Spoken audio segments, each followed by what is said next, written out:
Good evening. My name's Amy McDonald. I run this joint. How many of you are big Oscar fans? I assume so. How many of you, this is your first time at CitySpace? Oh, yay, wow. Great.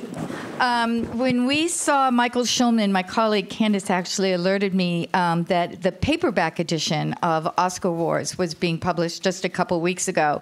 And he never did an event in Boston. And we are big movie fans on the staff, a lot of us. Only one of us is not a big movie stan. He thought Paul Newman was still alive. I won't name names. But we thought this could be such a fun night, just the popcorn and everything. And this interview will air tomorrow. Robin's team is going to be editing it, so it will be on Here and Now, an excerpt of this interview tomorrow, before the week of the Oscars. Michael Schulman has been writing about Hollywood, arts, and culture for The New Yorker. He has another book called Her Again, about the early career of Meryl Streep. And he could not be better served than being interviewed by Robin Young, co-host of Here and Now, who also has her own Hollywood royalty ties and stories, which may come up this evening. We'll be taking your questions throughout the hour. Just go to slido.com and put in #Schulman. We also will take a vote for Best Picture at a certain point. Same thing, Slido.com, #Schulman. You'll see a poll to vote for Best Picture, and towards the end we'll look on the screen on live and see who the winner is. Michael will be signing books in the lobby after this conversation. Thank you to our wonderful partners, Brookline Booksmith. It's a big book. But it's a really fun book. It's dishy. It's gossipy. It's things I never knew. Courtney Love grabbing Quentin Tarantino's statue for Pulp Fiction, win for Best Screenplay, and trying to hit in the head Lynn Hirschberg, who had written a negative review of her in Vanity Fair. I mean, stuff like that. Really fun stuff. So welcome, Robin and Michael. Thank you, Amy. This is so great. Can you smell the popcorn? You could smell it. I know. I'm getting peckish now. Yeah, but it must feel very like home to you because you live in the theater. I first want to start by just getting a sense of our Oscar IQ. So here we go. Just shout it out. I say, the slapper. You say, thank you. Slappy. Okay. I say, you like me. Right now, you really... Okay. What was the first X-rated movie to win Best Picture? Oh, my gosh. You are in the perfect place. Thank you so much. Rob Lowe danced with who? Yes, he did. And we happen to have that. Let's take a look, shall we? Isn't it exciting, Snow? Isn't it thrilling? It gets better. Meet your blind date, Rob Lowe.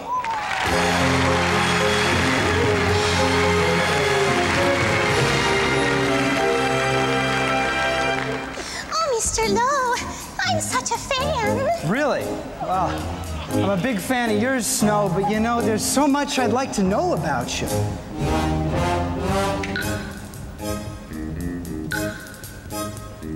Used to work a lot for Walt Disney, starring in cartoons every night and day. But you said goodbye to Grumpy and Sleepy, left the dwarves behind, came to town to stay. Lights keep on burning, cameras keep on turning. Ooh, rolling, rolling. Notice the tables are dancing in the background. Like people on the tables. Rolling, rolling. The hands are dancing. Keep the cameras rolling. Keep the cameras rolling.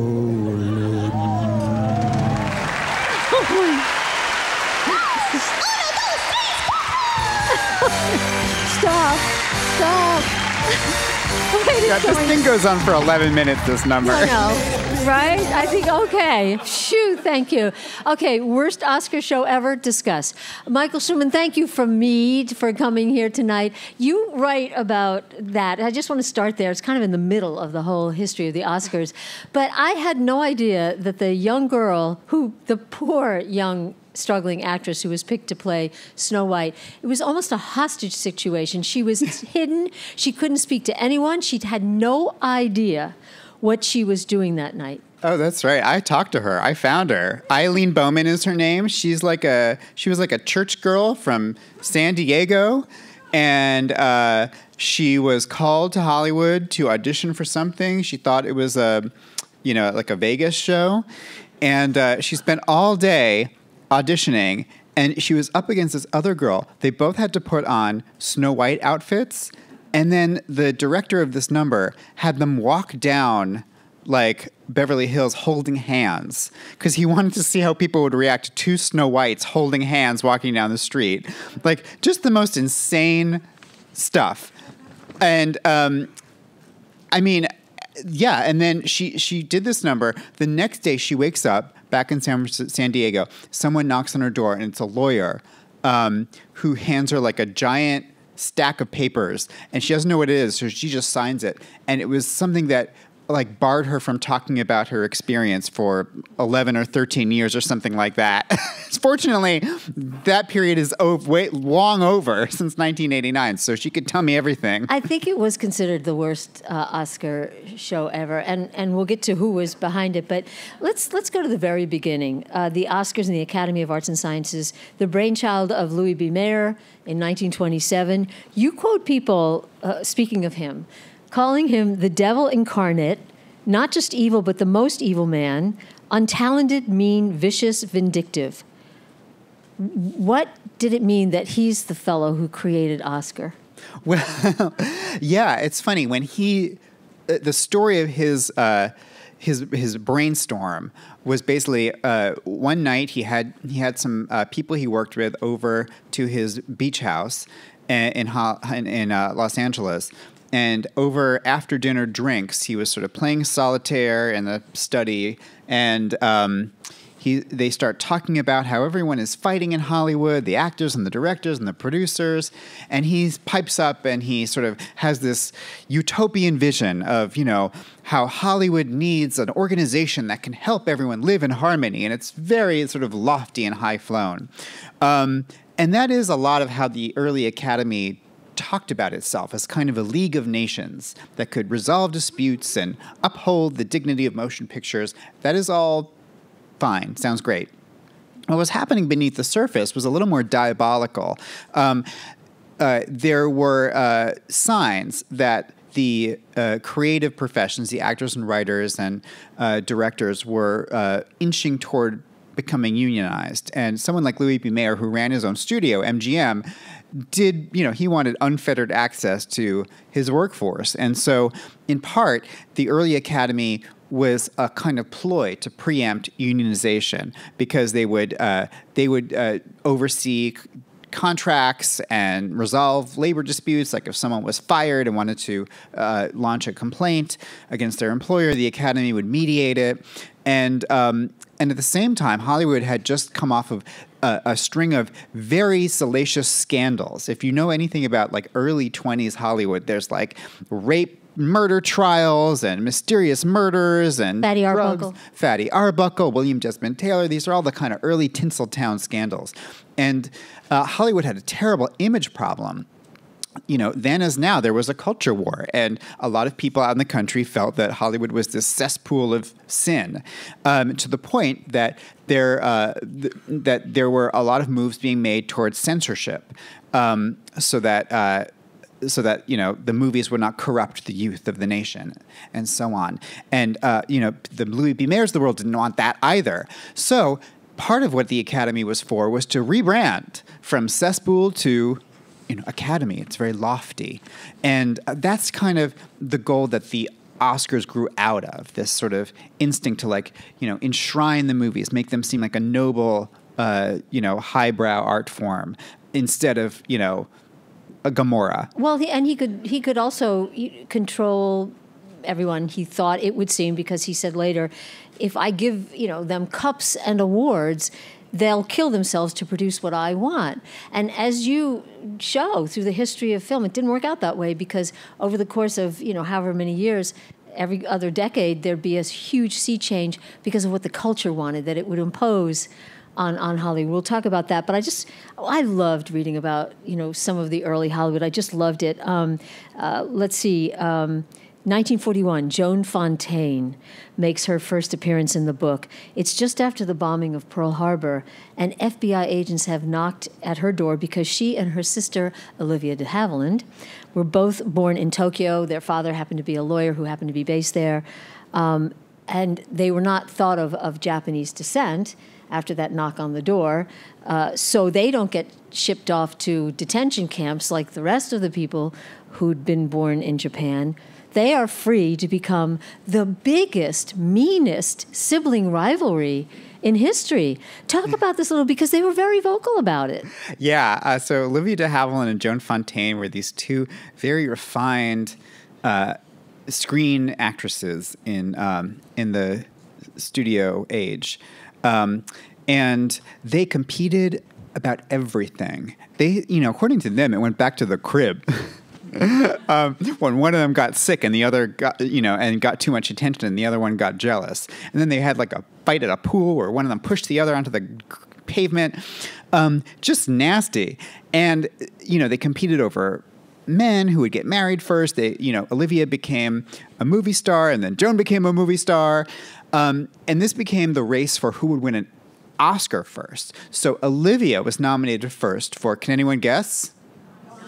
Gone with the Wind, exactly. She played Melanie. She was nominated. You guys are good. I'm really happy with this crap. She was nominated. She lost to her co-star Hattie McDaniel. And the next year, Joan was nominated for Rebecca, the Hitchcock film, and she lost. So in 1942, they're both in films. They both get nominated for Best Actress, and it's The Battle of the Sisters. Which, of course, the press made so much hay over this because they were starting to pick up that these sisters were not close. and on Oscar night, the same night that Citizen Kane famously lost everything except screenplay, Best Actress, I believe, was the last award of the night. And Joan Fontaine wins for Hitchcock's Suspicion. And she describes in her memoir, which was called No Bed of Roses, this moment where she stands up and Olivia clasps her hand and she looks in Olivia's eyes and says all that sort of animus and loathing comes boiling up to the surface that one night. Of course, famously, later on in the 70s, their mother died, and they had a big fight over her care and over the funeral. And after that, supposedly, they never spoke to each other again. And they each lived to be 200 years old. So this was decades. They did not speak. They were invited back to the Oscars for a big anniversary of all the past winners. And they, stood on opposite sides of the stage. They were serious about this sibling rivalry. Well, and it reminds me, too, that in that time, and again, I love that whole era. But as I was reading your book, there were a lot of films about women fighting and all about Eve and all that kind of thing. And it's kind of sad, that this was a real life version of that. Yeah, often with the Best Actress race in particular, the press and the industry kind of pits women against each other and imagines these catfights. With Joan and Olivia, they actually were in real, one. Real. I want to make sure we spend some time on the biggest scandal, I think, at the Oscars, which is also one of the worst and saddest chapters in American history, which is the Joe McCarthy-led congressional hearings that led to blacklisting primarily of Hollywood screenwriters thought to be communists, and people, outing each other to kind of get out from under the blacklist. Just a terrible time. Many of you, and I'm sure here, know that Dalton Trumbull was the extraordinary screenwriter, was one of the biggest victims. But like others, he wrote under a pseudonym. So just remind us of the story. It's, I think, one of your chapters. Who was Richard? Who is Robert Rich is the name of this chapter. Because in 1957, Deborah Carr from The King and I came out to present an award for Best Motion Picture Story. No, this category does not exist anymore. Actually, one of the nominees that year was Jean-Paul Sartre, weirdly enough. But the winner was someone named Robert Rich for a movie called The Brave One, which is about a Mexican boy and his pet bull. And Robert Rich was not there to accept the award. Robert Rich could not be located in the days after the award. No one knew where to give this statuette. Robert Rich did not exist. He was imaginary, and it turns out that he was a front for Dalton Trumbo, who had been blacklisted and was riding on the black market. He had actually been self-exiled to Mexico, where he saw a matador and a bull, and came up with this story. So Life magazine called this a "Who Won It," because they couldn't find this guy, Robert Rich. This article in Life is so great because they actually asked the producers of the movie, "Who is this guy? Like we have to give him his Oscar." And they said, "Oh, yeah, we think he was an ex-GI. We met him in Munich. Maybe he's in Europe, or maybe he's in Australia. We don't actually know." And Life magazine drew an illustration of Robert Rich based on their, fake description of what he looked like. So it was like this drawing of a man, and he's like, aquiline nose and 140 pounds and, parted hair.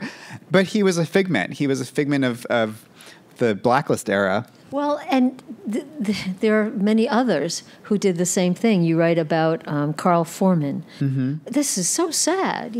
Somebody who had kind of crawled their way to the top. These are all terrific writers. This is back when I think the movies were so substantial, and these, primarily men, were just such great writers. He wrote High Noon. He'd also been blacklisted. He also, I think, wrote that under a pseudonym. And in that case, he got credit for High Noon because he was blacklisted after it was made, while it was being made.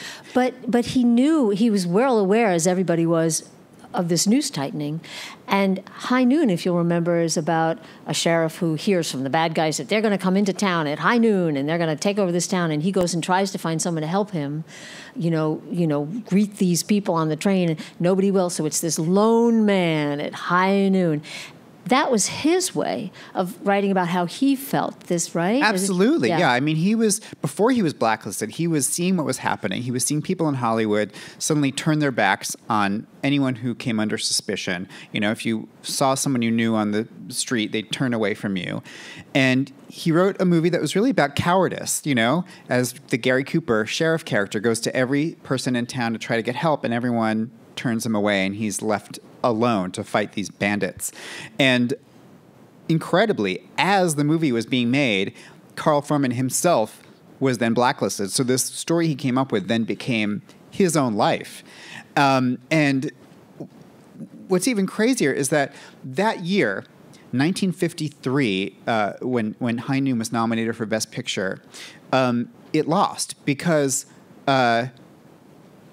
the screenwriter had been blacklisted, and it was sort of like smeared by their association with Carl Foreman, who was also nominated for his screenplay. And it lost to one of the worst Best Picture winners of all time, Cecil B. DeMille's Circus Spectacular, The Greatest Show on Earth. So when you look, this is part of what's so fascinating about Oscar history. It's like everyone knows, didn't like some bad Cecil B. DeMille thing win that year? Yeah, it's actually, again, tied to this history that's pretty substantial. Well, and staying, because I love this topic, so now you go back to poor Dalton Trumbo, who's also scrambling with this poor money from the black market, doing all this writing.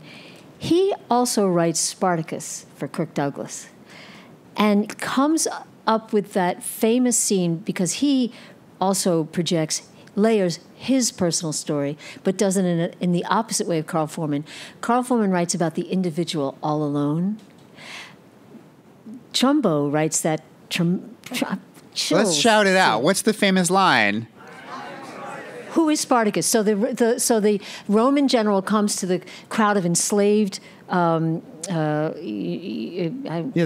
slave army. The slave army risen up and says, "Who among you? Tell us who is Spartacus." Dalton Trumbo wrote that scene where one after the other they all say, "I am Spartacus. I am Spartacus," because it was a hope. What was it? How you described it as? He had gone and given speeches after Robert Rich won this Oscar. Dalton Trumbo, he was very clever, and he sort of plotted to use this scandal, this Oscar scandal, to try to turn the tables against the forces that had blacklisted him. And he played with the press. He would give interviews where they'd ask, "Are you Robert Rich?" And he'd be like, "Maybe it's my friend Michael Wilson, who, is also blacklisted. You don't know. Like, we're probably writing everything."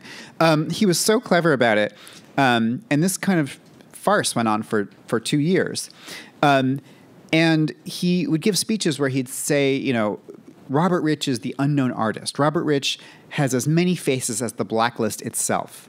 And so finally, he got his credit back. The Spartacus broke the blacklist. It was the first major studio film that broke the blacklist. And he had also gotten credit earlier that year on Exodus, Otto Preminger's film. And when I went back and watched it for my research for the book, I saw that scene again and thought, okay, wait, this is about the power of the pseudonym. This is about people banding together. And if everyone is Spartacus, then no one's Spartacus. Robert Rich is the unknown artist who has as many faces as the blacklist itself. Robert Rich is Spartacus. Spartacus is Robert Rich. And they're both Dalton Trumbo. So that was just a revelation I had while writing. Collective bravery. As opposed as you wrote, as opposed to the single hero in High Noon. Both incredibly heroic, what those writers were doing. But my head when you made that point. So there's that episode. Oscars, you also write, are a battlefield where cultural forces collide. And sometimes, Cecil B. DeMille wins. But sometimes a film is able to just change Hollywood. In some years where there were these cultural conflicts, that literally meant the old guard, Cary Grant on one side and the new guard on the other. And by the 1960s, Gregory Peck was chair of the Academy. And he'd recruited Candace. I have a Gregory Peck story. We'll tell it later. He was chair of the Academy. He recruited Candace Bergen to help him bring in these younger, hipper voters. This is, the 60s, so there'd be a young Jack Nicholson, Jane Fonda, who would be smoking pot in her interviews. Then comes a sea change. So I want you to talk about this whole time that leads up to the fact that in 1969, the Best Picture was Oliver, one of my favorite films of all time. I love The Artful Dodger, Food, Glorious Food, wonderful. But in 1970, it was the X-rated Midnight Cowboy. Yeah. And Oliver is the only G-rated movie that's ever won Best Picture. Midnight Cowboy is the only X-rated movie that's won Best Picture. So it intrigued me that in the space of a year, the Academy went from G to X. And from the old guard to the new. Yes. And, let's think about what was happening in the world in 1969. A lot was happening, and specifically in Hollywood, one thing that was happening was the Manson murders. The counterculture had just become inescapable. It had arrived. But Gregory Peck, who was obviously no hippie, he's a square-jawed, old-fashioned kind of movie star. This was a couple years after he was Atticus Finch. He was like daddy. He was like, good daddy. But he was a kind of liberal patriarch in Hollywood. And as the president of the Academy, he saw that the times were changing and the Academy needed to change with it. He saw that there were these movies like Bonnie and Clyde and The Graduate and 2001: A Space Odyssey that were getting nominated for awards, but they weren't winning Best Picture. And that the Academy was a bit old-fashioned. And so in the midst of this whole year, this year I'm talking about, 1969 and 1970, he came up with a plan that he was going to bring in new people like, Dennis Hopper, who was making Easy Rider. And he was also going to create a new rule that if you hadn't worked in movies for 7 years, you would be demoted to non-voting status. I found that very interesting and very, forward-thinking. Gregory Peck's papers from the Academy are all preserved at the Academy Library in Los Angeles. And one of the things I found there were all of the hate mail that he got from people who were going to be demoted, saying, wait a second, people who had produced like an Abbott and Costello movie in the 30s, who who are now sort of older and not as relevant, not as hip, not as cool, sort of trying to claw their way back in. And when you think about that era, Hollywood was behind the times. The movies were struggling to speak to this new youth audience, and the Academy moves even slower than the industry at large. So when Midnight Cowboy won, it was like this, this extreme, sort of jerk in a new direction, and sort of signaled the birth of this new Hollywood. In fact, Bob Hope, who is, I don't think I have to, but maybe I do. This happens to me all the time at work. I'm like, Bob Hope, like, who's Bob Hope? But for decades, he was kind of America's MC, the Jimmy Kimmel of his day in some ways.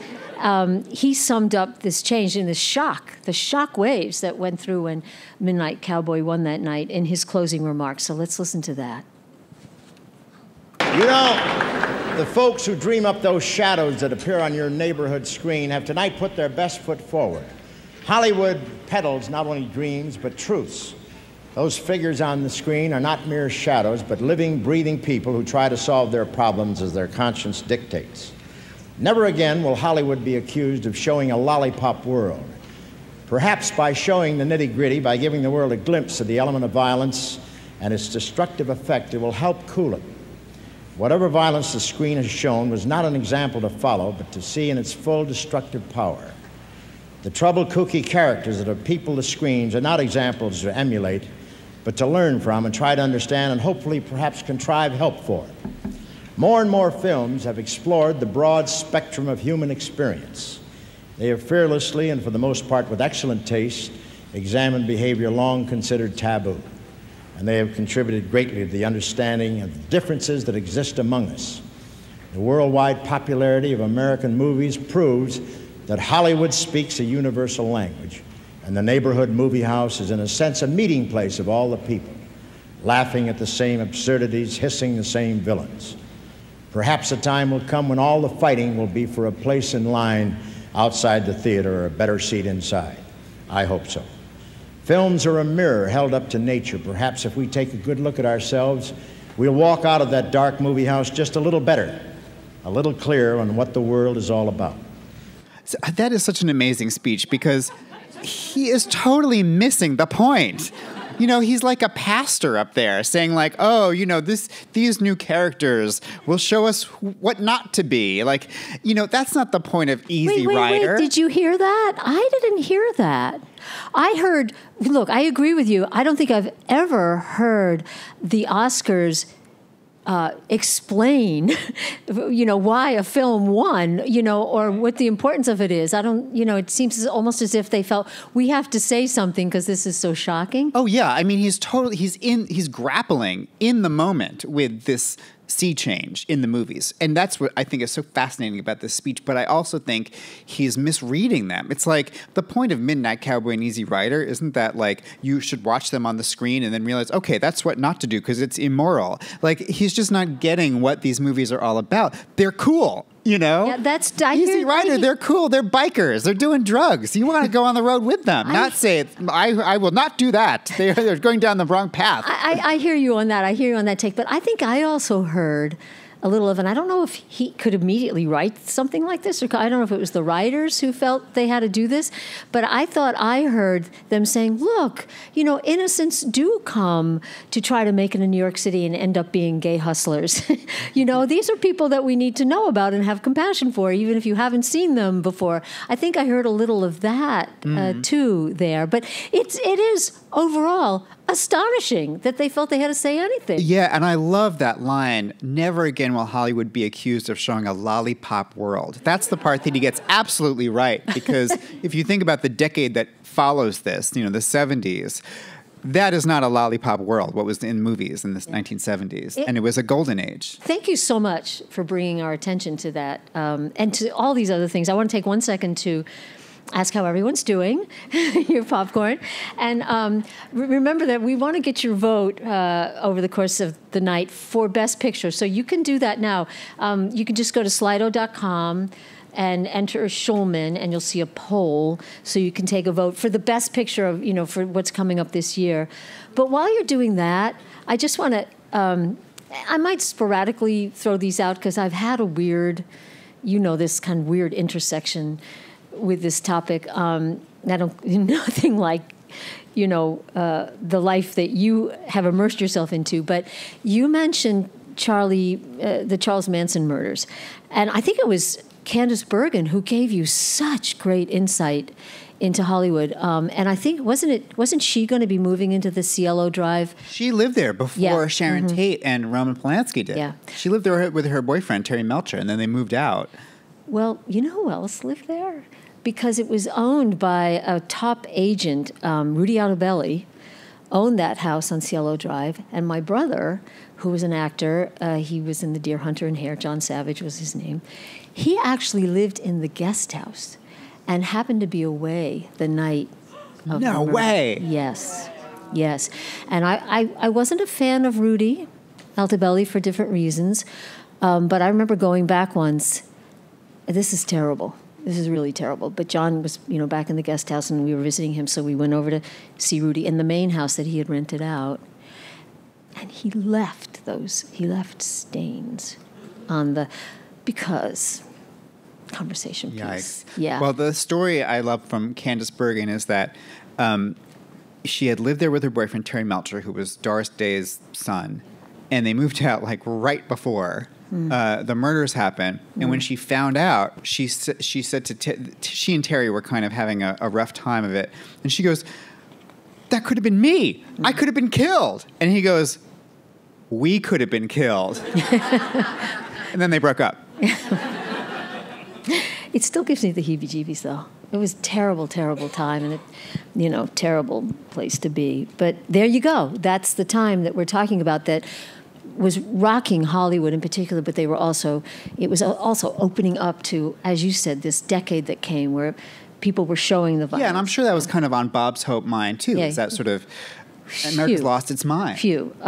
Well, then we come to the new Hollywood that emerged out of that. You've got directors Robert Altman, Sidney Lumet, Stanley Kubrick, Milos Forman with Hair. Steven Spielberg, an anomaly. He kind of loved old Hollywood. He wanted to be more the whole Hollywood. After Nixon's resignation, Americans' trust in government plummeted. Politics enters the Oscars more than it had ever before. You've got George C. Scott refusing his Best Actor. Brando sent an Apache activist to decline his Best Actor award. Yes, Sachin Littlefeather. Yeah, for Godfather.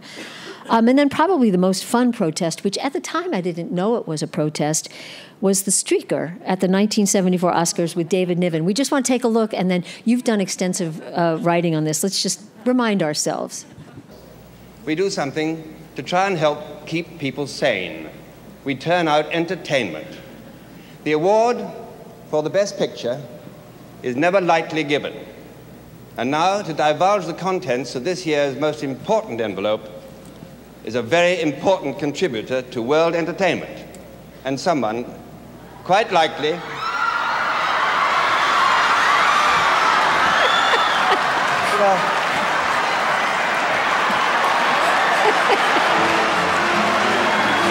Play him off.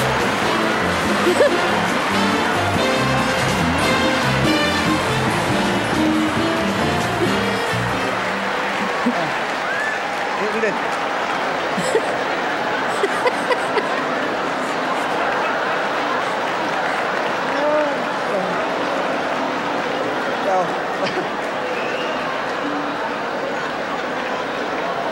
Well, ladies and gentlemen, that was almost bound to happen. But isn't it fascinating to think that probably the only laugh that man will ever get in his life is by stripping off and showing his shortcomings. It's one of the best unscripted lines ever. You did an in-depth piece on that man who ran across the stage. I went deep on the streaker. Oh, my goodness. I went real deep on that streaker.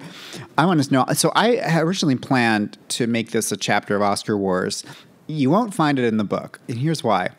I went so deep on this streaker, and then my very wise editor said, this is actually not about the history of Hollywood. Yeah. This is like its own thing. I don't think it belongs in this book. Hopefully you can do something else with it. And I sort of rethought it and turned it into a New Yorker piece that ran last year. You have to find it. So if you want to, this is the 50th anniversary this year of this guy. And a couple things. So this was one of these moments where everyone remembers, oh, right, that happened. It's like Sally Field, saying you like me. It's like, oh, right, that happened. That thing. That was weird. And then the more I learned about this guy, the more fascinating it became. His name was Robert Opel. I'll just give you the highlights. And he was gay. He was involved with The Advocate, which was then a gay local newspaper, then became a national magazine. And he would take these pictures around town of a hitchhiker showing his butt. And he was a wild man. So after this streak, he had his 15 minutes of fame. And he was everywhere. He went on, talk shows. He declared his candidacy for president of the United States on a platform of complete transparency. And his campaign slogan was, "Not just another crooked dick." He was really funny, but he was raunchy. And a couple years after the streak, very soon after, he moved to San Francisco and he opened an S&M erotic art gallery in the South of Market District. And he showed Robert Mapplethorpe there and Tom of Finland. He sort of rubbed shoulders with Divine and John Waters. He was part of this gay subculture in San Francisco. And in 1979, 5 years after the streak, he was murdered in his art gallery in a very in a kind of a drug stick up, but because it was it was right after the Harvey Milk trial, where everyone in San Francisco was so attuned to kind of homophobia, and there had been this insane murder of the mayor of San Francisco and Harvey Milk, and a beloved beloved gay pioneer. Yeah. And the whole gay community sort of felt like this murder had to have been a huge conspiracy, because Robert Opel was going to he was going to expose something about the you mean Robert Opel's murder had to have been a conspiracy? Yeah. Mm-hmm. And I don't personally think it was. I went to San Francisco and I read the court files. I got so into this story, but just a crazy life, a really funny, outrageous person who. And what I love about the Oscars is that sometimes they bring in these characters from outside of the sort of establishment of Hollywood. And someone like him or Sacheen Littlefeather have these moments where they become part of the story as well. But they didn't bring Robert Opel in. He got in. People thought he did. That was another conspiracy theory, that people thought it was a stunt for ratings. And part of the evidence was that David Niven's line was so fast and so funny. Well, David Niven was a famous dry wit. Yeah. He was a memoirist. He had a best-selling book. One thing that I want to point out is the first thing he says is, well, ladies and gentlemen, that was almost bound to happen. And that was true, because one thing I didn't know about streaking is that it was basically a 6-month fad. It started about 6 months earlier with a housewife running through the valley. Then it grew and grew and grew. Everyone was doing it. There were a hotline where you could call in. College students started doing it. People started streaking football games. And then everyone started saying, oh, well, the next obvious thing is for someone to streak the Academy Awards. And then it happened. So when he says that was almost bound to happen, that's true. And the theory I think is the most plausible is that he didn't know it was going to happen, but he had sort of thought, if it does, I should have a line ready. And that might have been a pre-written line just in case someone streaked the Oscars, which it did. I'd like to think that David Niven is just that sharp. But was Robert Opel, he was gay, but was this because he was happy? Was this a protest on Robert Opel's part?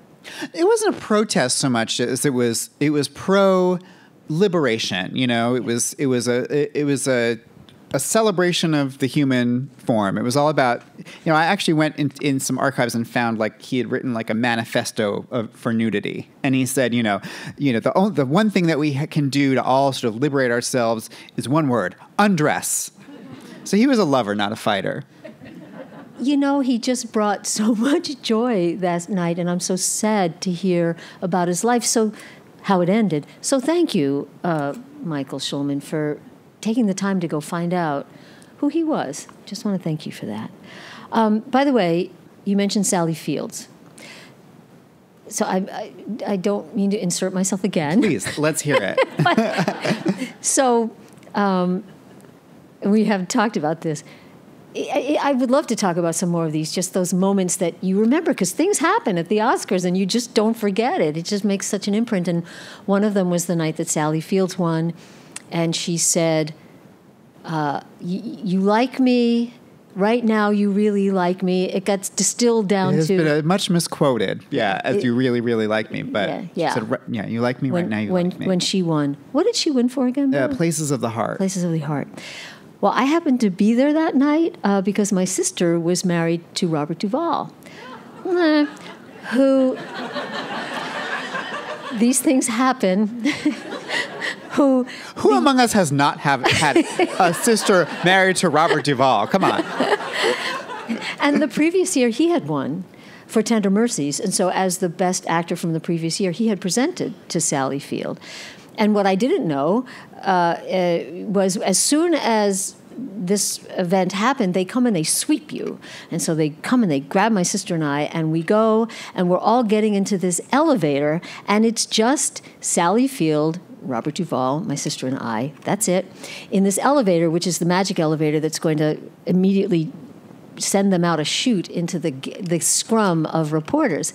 And we're all in this elevator, and she turns to us and says, "How did I do?" And I love her. I love her for her backstory, for her, for the childhood she overcame. I just, there's so much I just love about her. And we all just kind of said, it was great. It was great. But already it was building that she just walked into this scrum of reporters and into the next several days of, people mocked her for that, which I never understood that, I just thought it was human. Talk about some other human moments that just inadvertently, so suddenly it's the thing that you remember that you talk about, envelopes and things like that. Yeah, I always love the sort of spontaneous, nutty things that happen, like whether it's Roberta Benigni climbing over the chairs for Life is Beautiful, or, Jennifer Lawrence tripping on the stairs as she goes up. Jack Palance doing one-arm push-ups when he won for City Slickers. But I have witnessed a couple myself. So my first time going to the Oscars in person to cover them for The New Yorker was 2017. And I was, that year, I was in the press room, which is kind of down the hall from the actual Oscars. You sit in this big room with rows and rows of reporters from around the world, and they show in the winners. This is like where Sally Field went after she won. And they answer questions. And the show's playing on a monitor. So at the end of the show, Warren Beatty and Faye Dunaway announce Best Picture, La La Land. And everyone in this room is like, okay, great. And they're typing up their stories for, whatever publications they work for. Sort of like polite applause. And then something else happened. You know what? We have the clip. Oh my God, let's see. So let's listen.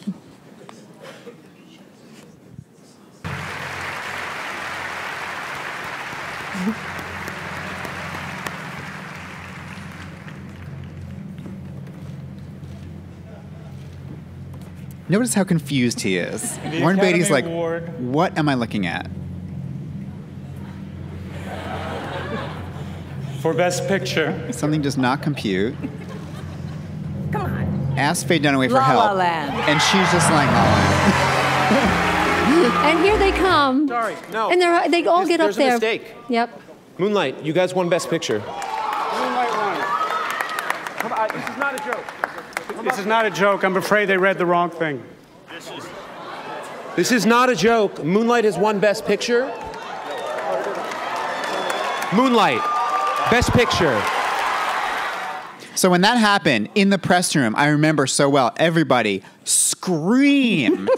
It was a unanimous scream because these reporters were not expecting something to actually happen. That was like real.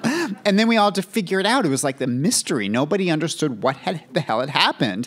And it was like, my joke at the time is it was like Dealey Plaza after the JFK assassination. Like instead of the second gunman, it was the second envelope, Nobody knew how this crazy thing had happened.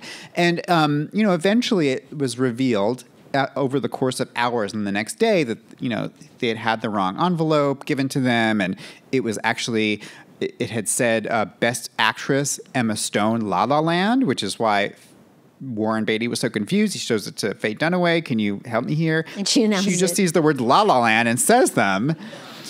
But why did they get the Best Actress envelope? And actually, when I was in the press room, they brought out Emma Stone, who had just won Best Actress, and she was like, I was given my envelope, so I don't know how there was another envelope. That doesn't make any sense.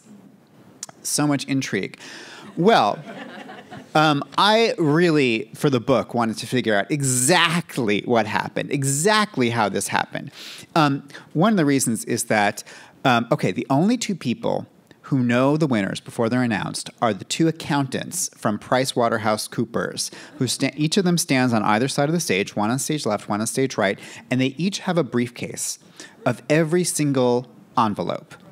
But some of them are duplicates because, one presenter will come on from stage right, they'll take the envelope, another comes on from stage left, they'll take that envelope, and what's supposed to happen is that once a category is over, the other person who has the duplicate rips it up and puts it back in the briefcase. That is not what happened.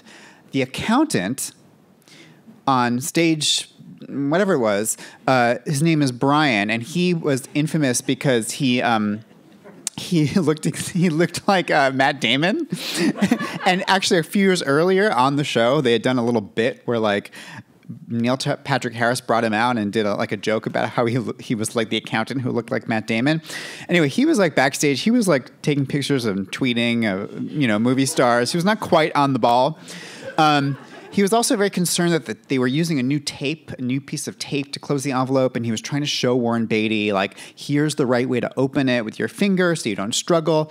And as he was doing that, he had two envelopes in his hand, one for Best Picture and one, the duplicate for Best Actress. And he flipped them over to show him the tape, and then the top one was now Best Actress. Warren took Best Actress, and that's why he had it. That's why he had the duplicate. But so many other things had to go exactly wrong to make this exact right thing happen. And I spoke to also that guy, Jordan Horowitz, the bald guy who was the producer of one of the producers of La La Land. And he had to think really fast because he had given his speech, and he's looking at these guys with, headsets come on, and it was very mysterious. People are saying, oh, the wrong movie won. Jimmy Kimmel's cracking a joke. And Jordan had the presence of mind to think, no one's going to believe this. No one's going to understand what is happening here unless they see the card. And so he talked about how he saw Warren Beatty. If you watch closely, Warren Beatty's sort of coming along, he has a thing in his hand. Jordan actually takes it from his hand, grabs it, holds it out. And as he told me, he was like, I just prayed that the camera guys knew what to do, which was to go up real, real close. And they did do that. And so everyone who was watching could see that it said Moonlight. And that is the moment that everyone was like, oh, wait, Moonlight actually did win. Oh, my God. It was insane. And then I love also that Warren Beatty grabbed everything back. He was like, I am not going to get blamed for this. Right? Yeah. And that happened immediately. People started saying, oh, well, it's because Warren Beatty is old and senile. And, Warren Beatty's been famous enough that he knows this narrative is going to get written real fast. And I'm the one who looked confused. And people are going to blame me. So he held on. He was like, I'm taking these envelopes and I'm not giving them to anybody. And I talked to people who were in the elevator with him going to the party, and he held it up high so no one could grab it from him. People kept trying to take it from him. He was like, I must preserve the chain of evidence. It's a great, great story. There are so many. We only have a few more minutes here. We could. Where are we going next? I mean, people must love to have you just come over and talk about Oscars. Who do you watch with? I'm going to be there. I'm going to the balcony. I'll be up in the cheap seats. That's the other thing. A few years after I went in my first year, that happened.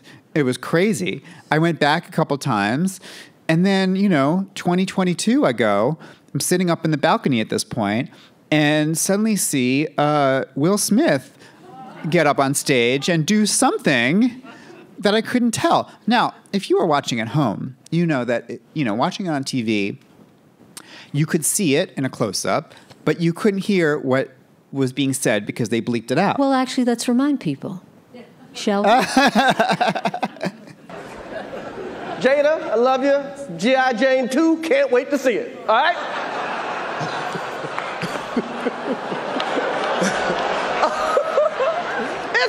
That was a nice one. Okay. I'm out here. Richard. Oh, wow. It's hard to watch. Will Smith just smacked the shit out of me.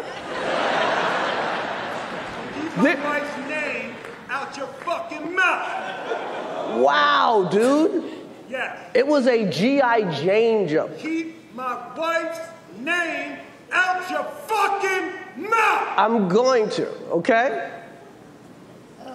Okay. That was a greatest night in the history of television. Okay. Yeah, so if you remember, you watched it live on ABC, they bleeped all that out because you can't have those words on, network television. So people who were watching could see that there was a slap, but they couldn't hear what they were talking about. Meanwhile, I'm quite nearsighted. I was up in the nosebleeds, and I couldn't see anything. I was like, something just happened. But I could hear crystal clear Will Smith yelling, "Get my wife's name out of your mouth." And I remember thinking, I don't think you can say that on television. And that's how I knew it was real. But nobody really knew. Everyone even who was there thought, was that staged? That was so crazy. And I immediately got like 20 texts on my phone, including from like my editors who were like, find out what's going on. It's like I basically got up, left my seat. I was like, bye. I didn't watch the rest of it. I was just talking to people in the lobby, trying to capture the chaos and confusion.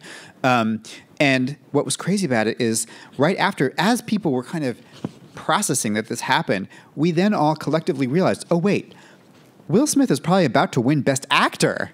What is going to happen then?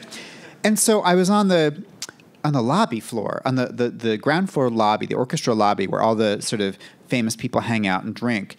And usually they're not paying attention to the monitors when that's happening. They just ignore the fact that the Oscars are happening, on the other side of the door. But when Will Smith won, everybody was silent and crowding around. And like Beyonce was there and like Rami Malek. We were all just watching in awe that, he was now crying. He was talking about how he had to protect his family, basically having a meltdown. So then I go to the after parties, and I wound up at the Vanity Fair after party, and it was about 12:30. It's all anyone was talking about this at this party, the slap. And I thought, okay, I have to go home and write my my report for the New Yorker. Before I do, I'm going to check out the dance floor one more time. And on the dance floor, what I see is Will Smith and Jada Pinkett Smith, and he's holding his Oscar, dancing with a huge smile on his face. And suddenly the DJ turns on Getting Jiggy With It, which of course is his song, and he starts rapping along to himself and getting jiggy with it, like holding his Oscar and dancing. And I just thought, this is the strangest, most surreal, like darkest image. Now, fortunately, I had just turned in the manuscript of my book, and I wasn't happy with the ending. But immediately I knew, oh my God, the Oscar gods have given me an ending to my book, which was this image of this guy. It was almost like the Oscar, he had just ruined his career pretty much. Like he had made this spectacle of himself and slapped someone and cried and everything. And it's like this Oscar was this magic But I have this. Yeah, but I have this. And he was in this like bubble of happiness that made no sense. But it was like, yeah, that's it, you know? Boy, and it's kind of a downer way to end the evening, you know, because it's really sad. It's sad to watch, especially with the backdrop. A large part of what you do in the book is also trace the history of black artists at the Oscars. It's a short history. And that makes it especially sad. You know, I have this little thing in my ear, and someone just said, hey, why don't we make sure we get the Halle Berry clip in. Halle Berry, of course, won for Best Actress because it's a little bit up. It's really not, because what happened to her is that just like Sidney Poitier before her and Hattie McDaniel, the black artists still find, even up to Halle Berry, that they can't please everyone when they win the Academy Awards. Something happens. They get criticized from all quarters. I don't know if you want to touch on that. Yeah. Are we going to watch her speech? Yes, let's do that. Let's watch it. Yeah. Take it. I mean, you know, it's such an emotional and inspiring moment.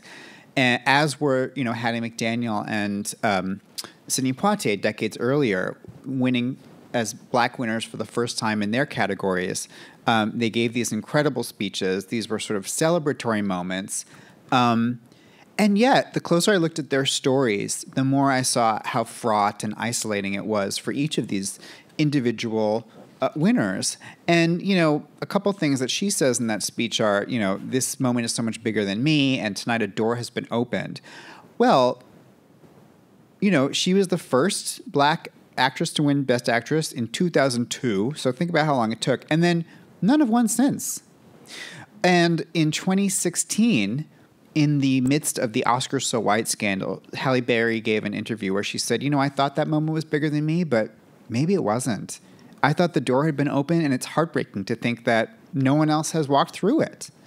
And, you know, I think that's a real experience that weighed on, you know, these figures who were sort of celebrated, and, you know, white Hollywood took that moment to pat themselves on the back and then move right along. And, you know, and each of those winners had sort of career troubles, you know, in the wake of those big wins. They were sort of, you know, representing everyone and pleasing no one, including Halle Berry. Her next movie after this was Catwoman, you know, for which she won the Razzie Award for Worst Actress.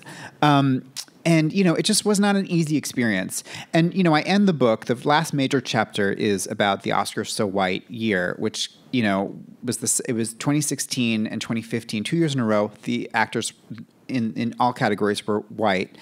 And there was a huge pushback that started on social media, and then people like Jada Pinkett Smith and Spike Lee said they would boycott the awards. And in response, the Academy actually did something. They, much like Gregory Peck, they saw that times were changing, and the Academy was way behind and had to keep up and evolve. And so they brought in a lot of new members who were not just people of color, but younger, more women, more international members, and they, you know, more controversially, demoted some people who just were not in movies anymore and hadn't been for decades to quote-unquote emeritus status, where they couldn't vote on the awards. Actually, I interviewed one of them who was the only nun that voted in the Oscars. I actually went to her convent. It was in Bethlehem, Connecticut, appropriately enough. Her name's Dolores Hart, Sister Dolores Hart. She was in Elvis movies in the 60s and then gave up show business to be a nun. And she had gotten this letter from the Academy saying, we're pleased to tell you are now an emeritus member. And she said, well, I'm not going to go down screaming. But it was, you know, it was an important moment in the Academy's history because they realized that, you know, they can't tell people in their membership who to vote for, but they can think about who should be in the membership and how the membership of the Academy should better reflect the world that we're living in. And I think it's had a real effect. I mean, I mentioned international members. You know, a few years after that, Parasite became the first non-English film to win Best Picture. And even this year, we've had you know, these international films like Anatomy of a Fall and The Zone of Interest. not just get nominated in the international film category, but for Best Picture and Best Director. And so I think that the definition, that crazy year of Oscars So White ended with Moonlight winning in the craziest possible way. And to me, that inspired the whole book because I saw, okay, there are certain years where history shifts through the Oscars, or the Oscars shift because of history, because of how the movies are changing, because of how the world is changing. And, Moonlight winning was to me like Midnight Cowboy winning. It was one of those moments where it was about the world. It was about the movie being wonderful and people loving the movie, but also about the moment. And those wins changed people's perception of what a Best Picture winner could look like, could sound like, what the kind of characters you could show, the kind of, what language it spoke. And so those are the moments that I think are actually really the most inspiring, when you see kind of Hollywood history kind of shift on its axis. It is a marvelous book, and you're all going to have a chance to get a signed copy in just a couple minutes. We're also going to see who you voted for Best Picture, but one last story, because you just mentioned Gregory Peck again. And here's where I confess how I think I was instrumental in him making one of the worst movies of all time.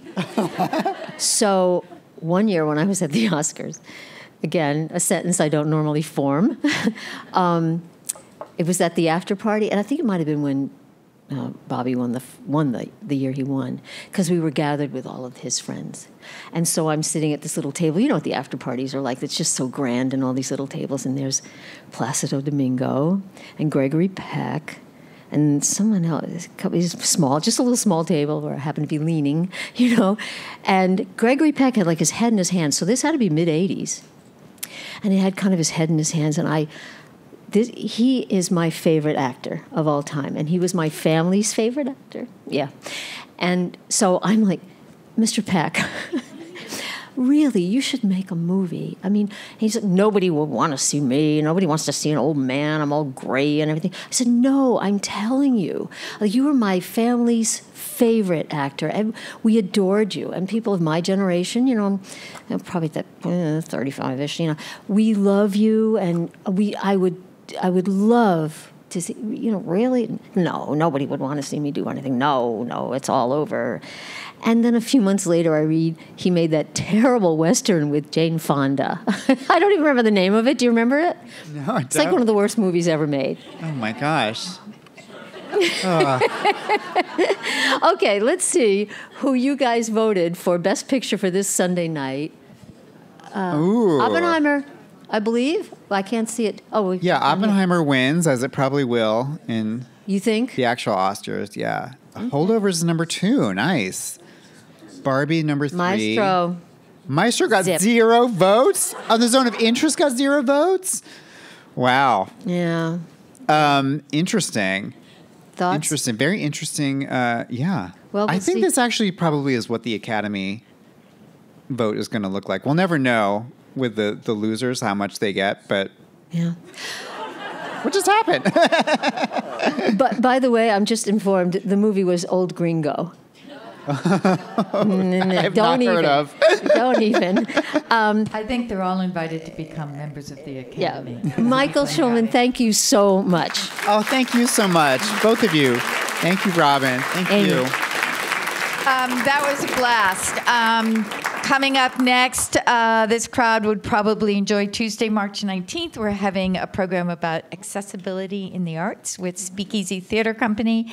There'll be performances and a conversation. Just go to the hashtag CitySpace and sign up with your email, and you'll get all our events.